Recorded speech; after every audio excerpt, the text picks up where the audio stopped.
Selamat datang kembali di kelas TI 2204, proses manufaktur. Kita akan lanjutkan lagi bahasan kita terkait proses penyambungan dengan pengelasan. Pada bagian kedua ini, kami akan membahas terkait ragam akan jenis-jenis pengelasan yang sebelumnya sudah kita singgung di awal. Lalu juga yang kedua adalah terkait pertimbangan-pertimbangan yang bisa dimanfaatkan untuk mendesain produk yang akan disambung dengan pengelasan. Proses pertama yang bisa diaplikasikan yang mewakili pengelasan adalah proses fusion yang berbasis terhadap busur listrik.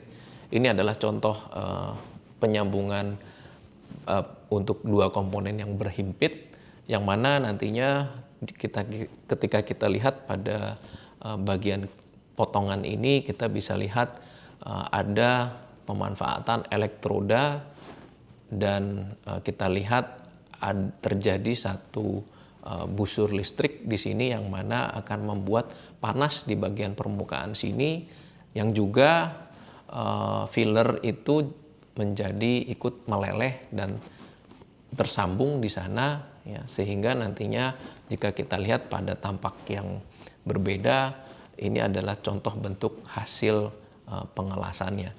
Ini kira-kira sederhananya yang terjadi pada proses arc welding. Seperti apa konfigurasinya? Kurang lebih nantinya prinsipnya sama dengan yang memanfaatkan proses discharge. Jadi di sini ada satu sumber tenaga listrik, ya, yang mana elektroda dan benda tersebut akan menjadi anoda dan katoda agar nantinya terjadi discharge energi listrik. Nantinya temperatur yang bisa dihasilkan panas akibat dari busur listrik tersebut minimal sekitar 5.500 derajat Celcius. Yang ini juga akan melelehkan permukaan tersebut dan filler yang digunakan. Untuk sumber daya bisa digunakan dua bentuk, yaitu AC, ya, sumber bolak-balik. Ini yang murah, artinya nanti bisa kita langsung gunakan baik di rumah untuk di pabrik, atau untuk yang lebih portable kita juga bisa manfaatkan daya DC yang searah. Ya, nantinya juga di sini karena DC ini punya kemampuan meningkatkan listrik yang lebih tinggi, makanya kontrol busurnya juga akan semakin baik yang dapat digunakan untuk memanaskan permukaan. Dalam arc welding ini kita bisa memanfaatkan dua jenis elektroda. Yang pertama yang bisa ikut terkonsumsi dan menjadi satu dengan logamnya, ya. Ini umumnya berbentuk silinder batang gitu, ya, seperti kembang api atau juga kawat. Atau juga kita bisa manfaatkan elektroda yang tidak akan ikut meleleh, ya. Ini hanya untuk menyambung dua logam nantinya, jadi bukan sebagai filler. Ini akan menghasilkan juga toleransi yang tinggi dan sangat cocok untuk lembar logam, karena nanti tidak ada filler yang akan ikut di dalam titik las atau garis las yang dilakukan. Yang berikutnya kita sebut sebagai resistance arc welding, atau dikenal juga sebagai spot welding, karena nantinya hasilnya berupa titik jika aplikasinya seperti ini. Ini adalah contoh pengaplikasiannya, yang kurva di bawahnya adalah contoh gaya yang terjadi akibat arus, ya, pada setiap titik prosesnya. Yang pertama di sini bagian yang awal, dua plat atau dua lembar logam tersebut diposisikan overlap satu sama lain, lalu ditekan, diturunkan kedua rem tadi, ya, terhadap satu titik tertentu dengan diaplikasikan gaya dan diberikan arus, ya. Arus ini mengakibatkan adanya resistansi dari logam tersebut sehingga mengakibatkan panas. Panas ini akan bergerak dari tengah ke luar atau dari dalam ke luar, sehingga akan menghasilkan titik di dalam seperti ini yang tidak terlihat dari luar. Setelah itu listrik tersebut dihilangkan dan perlahan gayanya pun ditarik dan rem tadi juga dibuka agar materialnya bisa diambil. Ini adalah contoh sederhana dari proses yang terjadi yang bisa dilakukan dalam satuan sepersekian detik. Artinya ketika kita jabarkan sebetulnya ada 5 tahapan yang dilakukan. Ini contoh sederhana konfigurasi dari mesin spot welding yang masih dioperasikan oleh operator. Nantinya 2 pelat logam tadi akan diposisikan di antara elektroda ini gitu ya, yang nantinya membuka menutupnya akan dikendalikan oleh pedal di bawah sini yang dikendalikan oleh operator. Selain itu juga umumnya pada khususnya yang lalu di awal kita sempat lihat ada satu ilustrasi lini perakitan mobil yang memanfaatkan lengan robot. Artinya lengan robot itu juga sebetulnya mempunyai lengan seperti 2 elektroda ini yang nantinya akan mencekam 2 bagian dari pelat untuk membentuk mobil dan akan melakukan las titik, sama halnya seperti pada mesin ini. Yang berikutnya juga masih dalam kajian fusion welding adalah dengan menggunakan gas asetilen ya. Ini yang contohnya yang biasa kita temukan pada di sekitar lingkungan kita ya. Umumnya ada, jika kita lihat ada orang tukang las keliling yang membawa tabung gas. Sebetulnya yang dilakukan adalah proses ini ya, atau yang kita kenal sebagai las karbit. Di sini gas tadi digunakan mixture dari oksigen dan asetilen itu akan menjadi api ya. Nantinya api itu akan terbagi menjadi 3 area kurang lebih dengan masing-masing merepresentasikan suhunya. Paling tengah ini paling awal di sini persis di mulut dari torchnya ini suhu yang paling tinggi, biasanya berwarna putih ya. Lalu yang berikutnya ini adalah yang pengaruh dari gas asetilennya, suhunya kira-kira sedang ya. Dan yang paling luar adalah yang biasanya tidak kelihatan juga, jadi bening ya. Ini yang suhunya yang paling kecil. Kecil pun sebetulnya sekitar 1200 derajat Celcius. Pembakaran paling sempurna sebetulnya berada di area sini, karena di area tengah ini yang kita kenal sebagai api biru yang bisa membakar lebih efektif dan efisien. Pada proses ini kurang lebih nantinya terjadi 2 stage pada reaksi kimianya ya, dengan gas asetilen tadi bercampur sehingga menghasilkan panas, dan seterusnya pada stage kedua.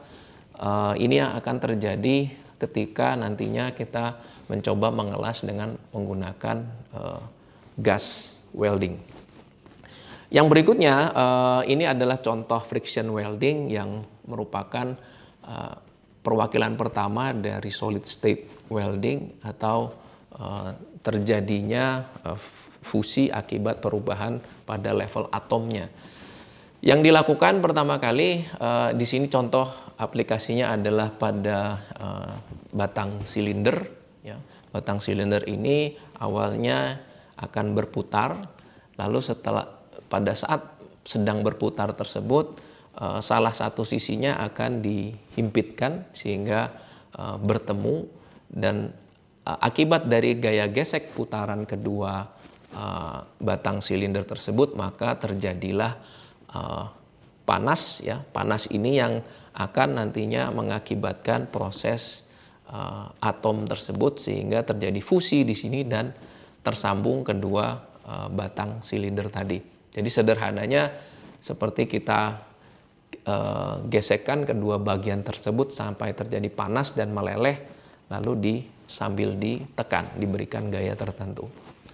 Lalu berikutnya yang kedua adalah dengan menggunakan frekuensi ultrasonik Ya, nantinya diposisikan seperti ini. Ini adalah pelat yang saling overlap.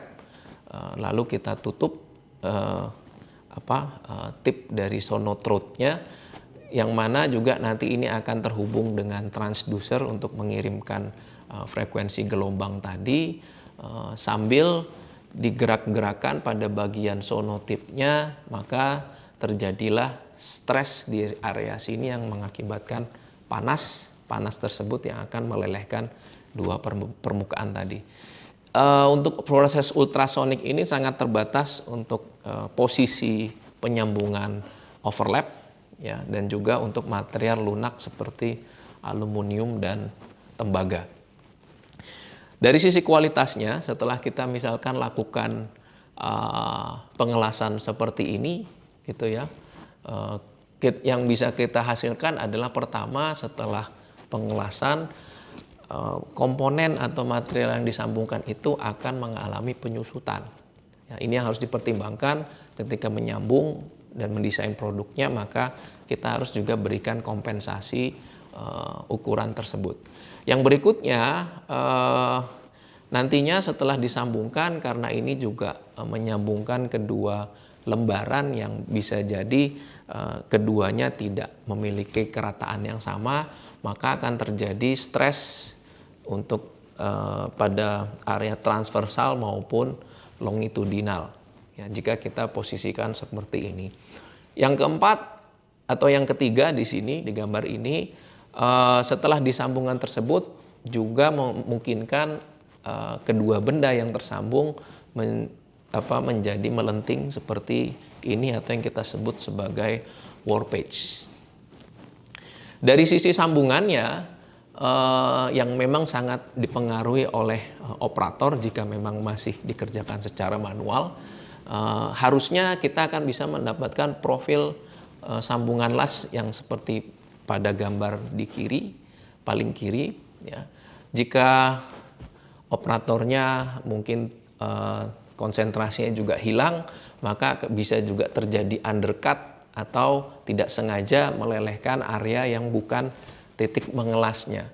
Atau juga yang ketiga, pada posisi yang ketiga, operator tersebut ragu-ragu untuk melelehkan fillernya, sehingga tidak seluruhnya groove ini terisi oleh fillernya. Ya, terjadi apa yang kita sebut underfill. Atau sebaliknya, justru terlalu semangat, gitu ya, sehingga kehilangan konsentrasi dan akibatnya fillernya melebihi dari area yang dituju. Ini adalah 3 pertimbangan pada saat kita mencoba melakukan pengelasan. Berikutnya, pada sambungan tersebut juga dimungkinkan terjadi cacat. Yang pertama, yang paling sederhana adalah retak. Ya. Retaknya bisa pada bagian hasil fusionnya atau pada area khasnya, gitu ya, atau heated affected zone-nya. Jadi bisa seperti ini.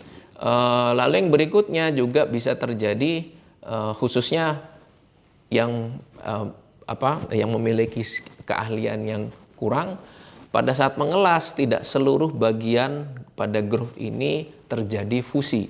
Jadi hanya bagian seperti ini dan masih memiliki rongga. Ini yang nantinya akan mengakibatkan kekuatan dari sambungan tersebut berkurang.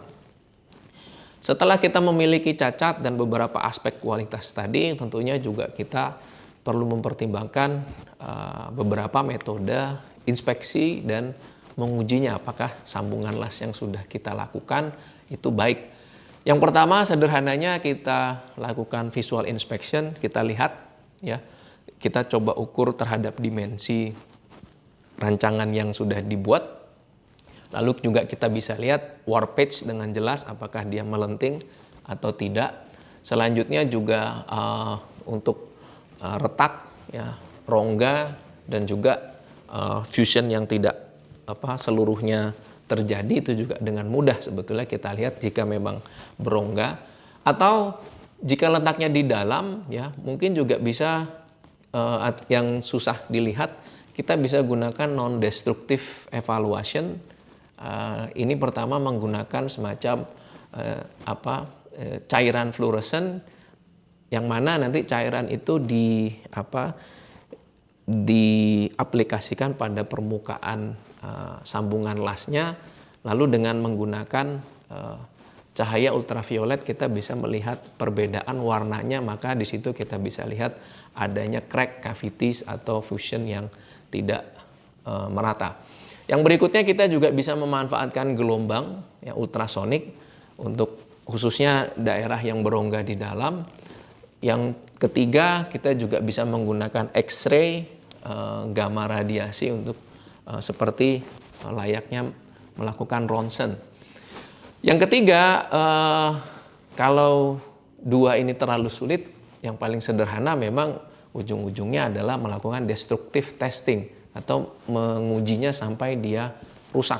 Ya, tetapi lagi-lagi ini juga perlu kita pertimbangkan karena nanti juga ongkos dari pengujian itu sendiri bisa membengkak. Ini adalah contoh untuk mechanical testing pada kualitas sambungan pengelasan. Yang pertama adalah tension shear-nya, kita coba tes seberapa kuat dia sampai batas gaya tarik tertentu hingga akhirnya sambungan las tersebut mulur. Demikian juga untuk yang bentuknya T seperti ini, kita coba posisikan seperti ini lalu bisa kita bebankan dengan beban yang perlahan hingga gaya tertentu sampai sambungan tersebut mulur. Yang lainnya juga kita bisa lakukan di bawah ini untuk mengecek tension shear-nya dan masalah sambungan untuk spot welding.